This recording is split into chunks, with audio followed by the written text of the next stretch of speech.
Welcome back. Now going to the Ghana Stock Exchange to look at how the equities are faring at the close of trading today, which is the end of the week. Now, if you look at the composite index, it dipped by 0.14 points. At the segment of the financial index was down by 0.26 points.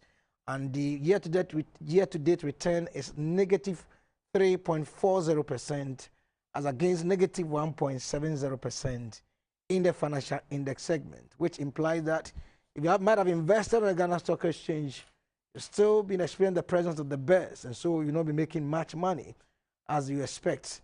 But the volume of trade in volume of shares that were traded today stood at 1.7 million shares. That is the third highest for the week, and then the value was 339,000 Ghana cedis, 861.99 pesos, where the market capitalization is now 62 billion. If you compare yesterday and today, just a slight down difference of about 1 million shares. Let's look at the equities that made some gains or lost during the trading session at the end of the week this week. That is Access Bank sold about 12,128 shares, valued at 24,256 Ghana cedis. But its share price dipped 0.002 pesos. And we saw Standard Chartered Bank continue the rally that it experienced yesterday. It was trading at 13 pesos yesterday, but today it's jumped to 14 pesos because the share price went up by a peso, and it was able to sell 1.5 million shares valued at 218,000 Ghana cedis, and other equities that also traded some shares but never experienced any price change. Well, MTN 48,600, and then Gold did 3,552. We've seen likes of CPC 1,425, and then EGL 3,020, GCB 118, and the total shares that were traded today were 1.7. SIC did 9,364. So this is how the equities market fell at the close of trading this week.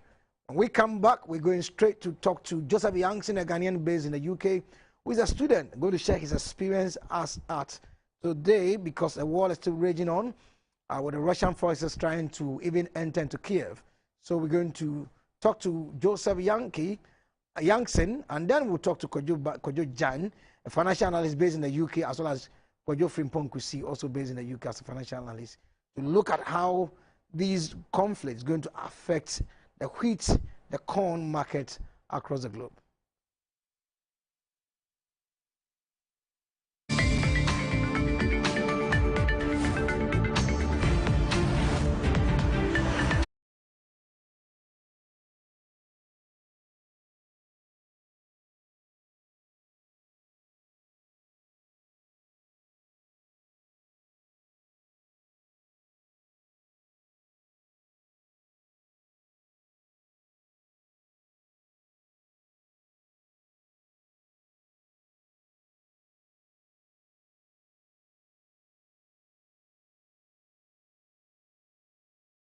Welcome back. We're going straight to Ukraine to talk to Joseph Youngson to find out more about what is happening at the moment in that part of the world.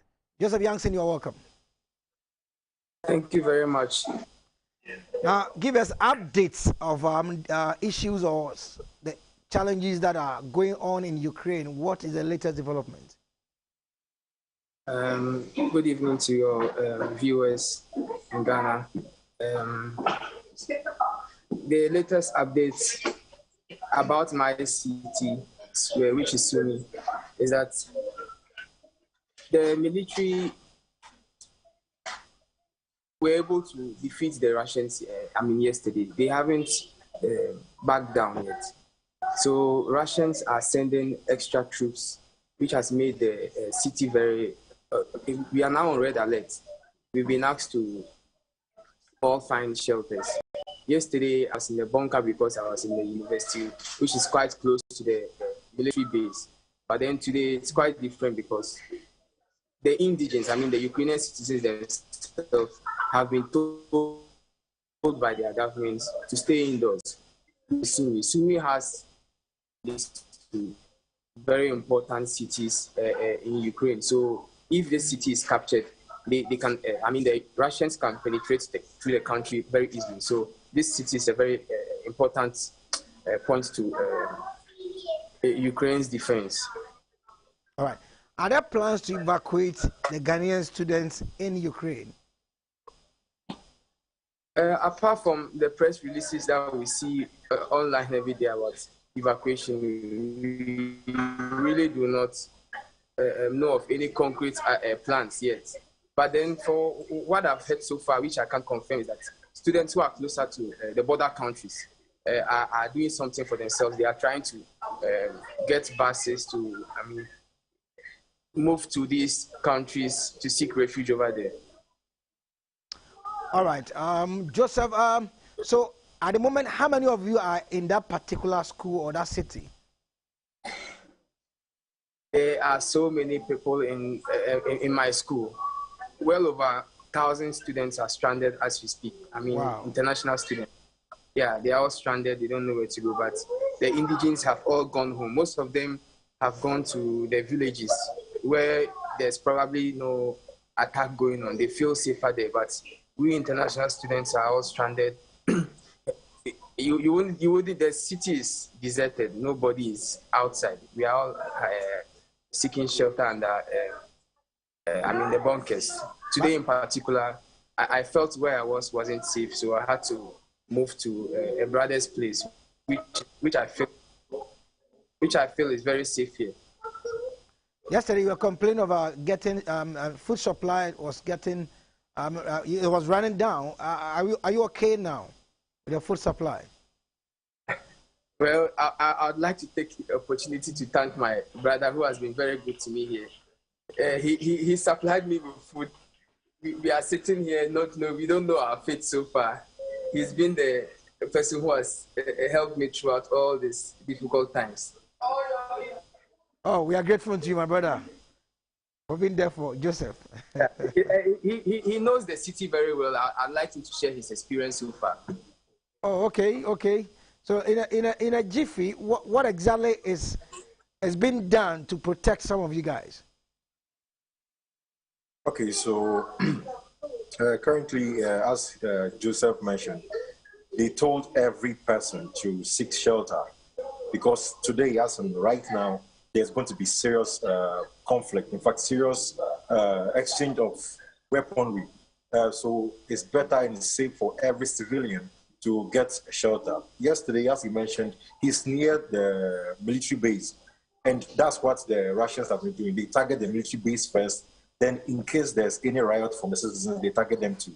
But currently, as we're speaking, yesterday, the Ukrainian soldiers were able to conquer the Russians. So today, they are waiting for more backup. It's been mentioned that, according to Ukrainian intelligence, that 10,000 troops are coming in today. So that is going to be a very massive showdown today. Wow. So thank you very much, guys, for your update. We'll come back to you some other time to get us more info about what has happened on the ground in Ukraine. Joseph, thank you very much. You're welcome. So now we move to Kwadwo Jan and then Kwadwo Kusifrimpong, who are also standing by to walk us through the ramifications of the impact that these conflicts will have on the commodities market, especially wheat, corn, and barley. These are very important commodities when it comes to, daily food supply across Europe and even Africa and the Middle East. Kwadwo Jan, you are welcome. Thank you very much for having me. Great. Good now, evening to you. Great. When you talk of Ukraine, in the scheme of wheat production in the world, where does Ukraine sit on the table of wheat export or production across the globe? Well, Ukraine, as we know, is being called the food basket of Europe and to some extent to Africa as well.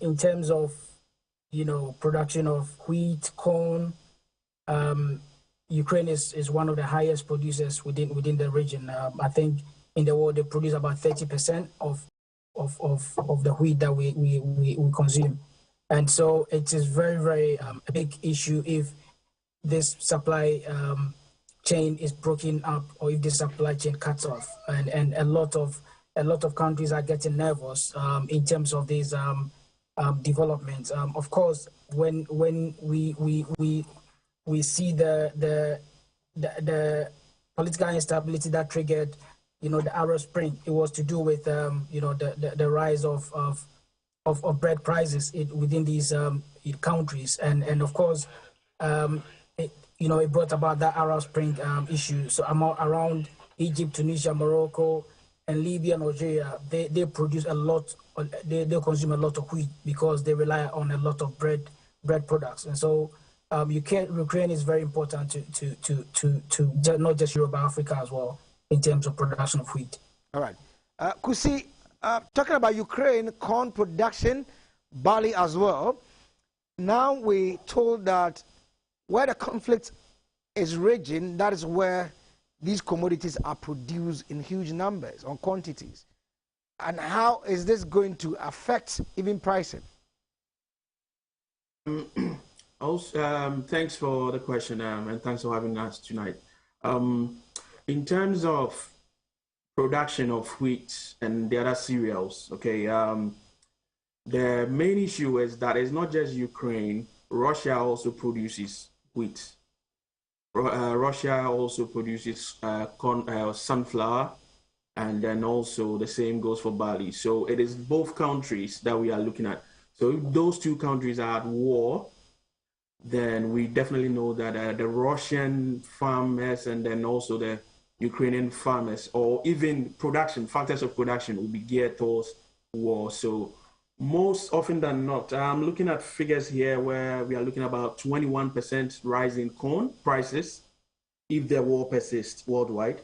And we are looking at about 35% increment in the price of wheat, and then about 20% in soybeans and about 11% in sunflower. That is an upward price increase with respect to the current prices that we have. So we are in very, very serious times now in terms of food pricing and inflation, because already with or without this crisis, inflation has been raging on for the past few months.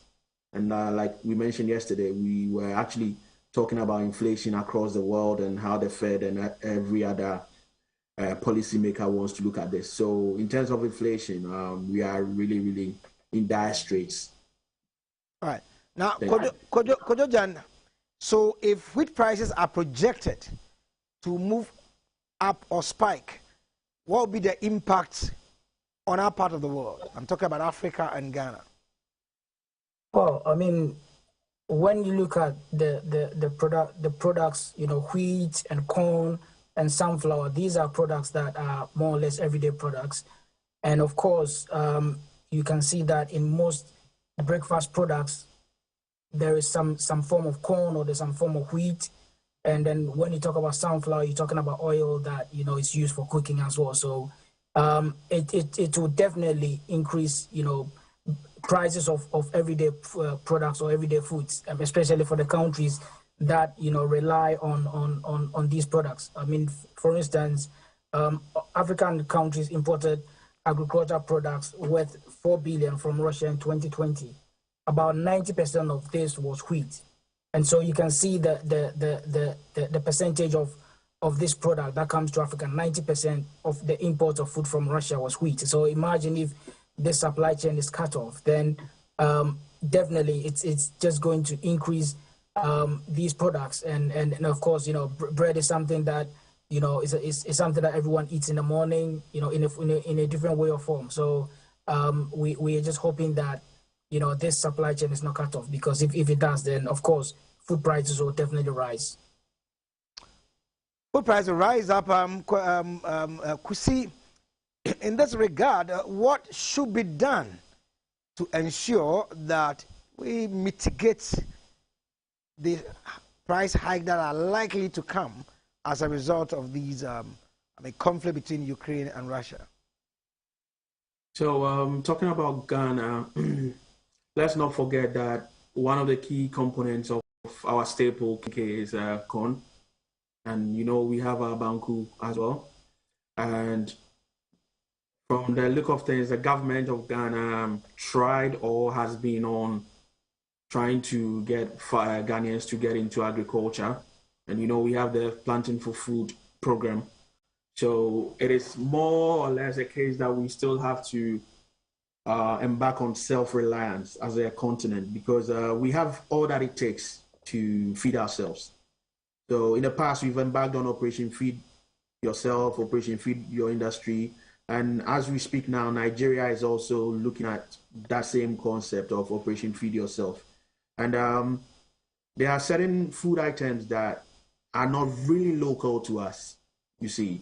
It's a mantra that we have to produce what we eat and then also eat what we produce. So we have large swathes of farmland, and it's about time that we really, really take agriculture and then business really serious as a country to forestall such anomalies in the food chain. Great. Now, Kojojan, talking about wheat, we've seen Nigeria, going solo, trying to put a lot of land in terms of wheat cultivation. Even in Ghana here, CSR has done a lot of research how to use cassava, to even produce bread.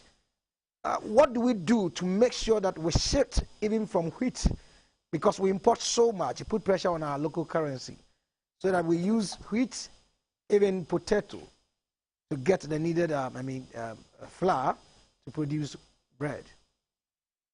I think as my colleague said, it all has to do with finding substitute products, expanding the products that we grow within Ghana. In terms of wheat, one of the things that I found out about Ukraine is that they produce a lot of this because they have very warm their soil is quite warm, so it helps them to produce a lot of these products that helps them to supply to the European countries who don't have that advantage of having a warmer soil or land.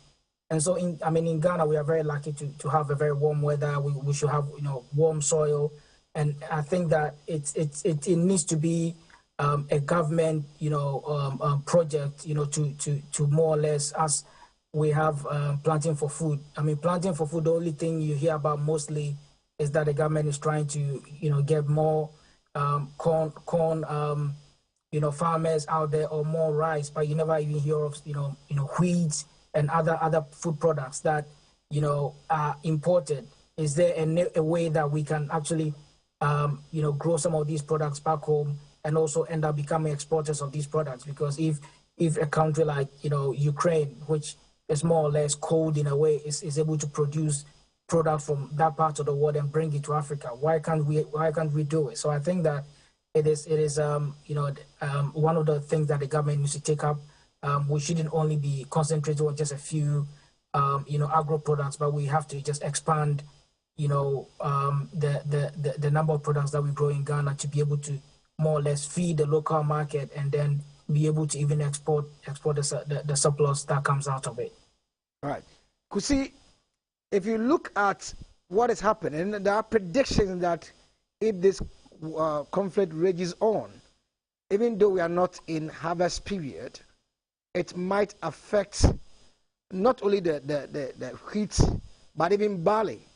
And someone will say, Ghana, what does when it talks about barley, what does that mean to me? I don't care about barley. Looking at things, I won't be surprised if barley, for instance, is used in the production of certain alcoholic beverages. I do know that millet is used as part of the production chain for, say, Malta Guinness, as a substitute. So in terms of looking at the way Ghana or Ghanaians actually consume alcoholic beverages, I won't be surprised that the supply chain for barley and then also other substitutes like millet could actually get the prices of such beverages that the youth tend to enjoy up a bit. I won't be surprised at all. But then just to chip in, cassava is something that we as a country have to really, really take serious. besides the fufu and the kaklo that we use it for, cassava can be a major cash crop. And as we all know, gari is one of the most popular dishes across West Africa. So when we embark on such policies, I think it is in our own interest to actually utilize what our weather and our soil can actually produce. Thank you. All right. So finally, you guys, looking at what is happening, how do you foresee the war? Are we going to continue for the next 2 weeks, or is it likely to, simmer down because of the sanctions that have been imposed on Russia? Well, that is a hope, but as we said yesterday, I'm sure that Putin has actually done his homework, and he knows that these things will definitely come his way, and he's prepared for any outcome. So that is what he said yesterday. Like we said, basically it looks like we have a divided European Union. We have America, who are more or less very reserved, do not want to go the gun ho way we know they used to. And so it seems to be something that he's going long term. The Ukrainians have taken upon themselves, as our brother is saying, to more or less fight back. And so we hope that maybe their fight back will be able to push the Russians away, and hopefully the other sanctions that are coming their way, because we know that financially they are going to be receiving a lot of sanctions. A lot of Russian individuals are going to also be sanctioned. Some are actually in the UK.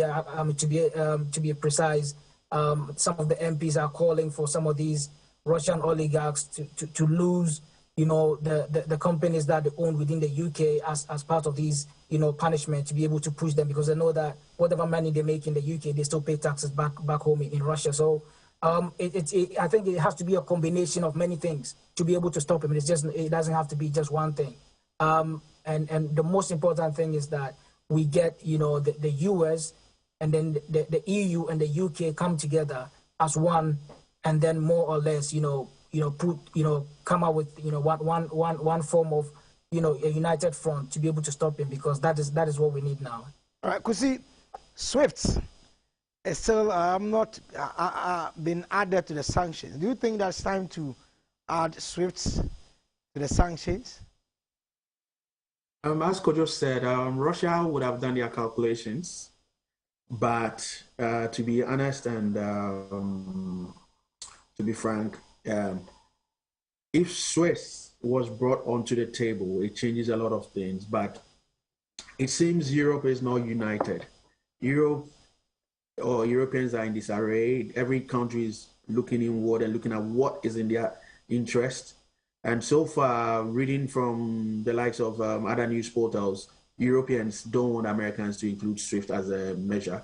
But then, going away from SWIFT, long term, what I'm scared of in terms of Europe is that there's one country in Europe that has always been a troublemaker, but now is very tame.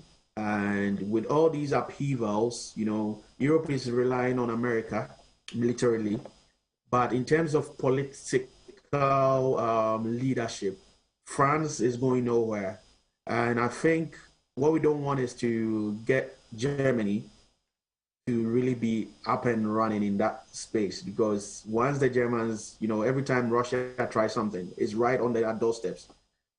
And once Germany gets a strong leader, so to speak, like I don't want to say Trump or even a Bush type, but if Germany gets a leader who can galvanize them and then get Europe rallying around them, then what I foresee long term is that, the Europeans will stop relying more on America.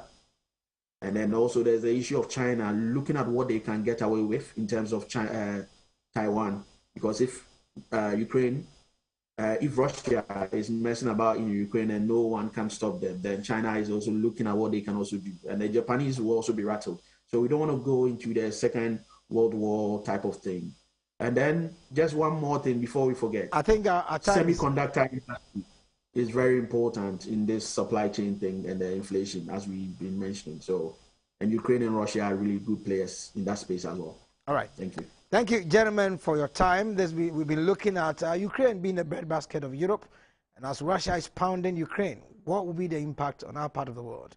This is how we wrap up on this show that is Market Avenue for this week.